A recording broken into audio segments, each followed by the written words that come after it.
guys, my name is Roger. Welcome to a new video. In this video, another hardware jam, and let me tell you something about the hardware jams, because I'm participating in the hardware weekend challenges.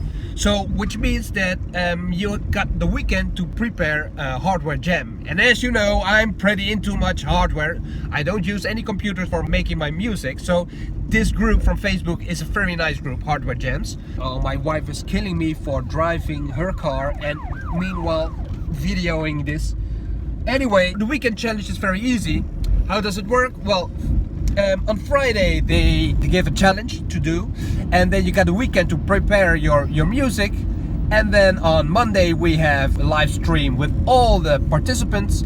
Then you can vote up till Thursday for your favorite track, then the winner is announced. Well, let me be easy on this. It's not about winning, it's just about creating music, being creative. So for example, I tell you, last week we had to send only drums, and this weekend we have to use the drums from another person to make your own music. So it's very nice. So what I did, I used the track from JuKay.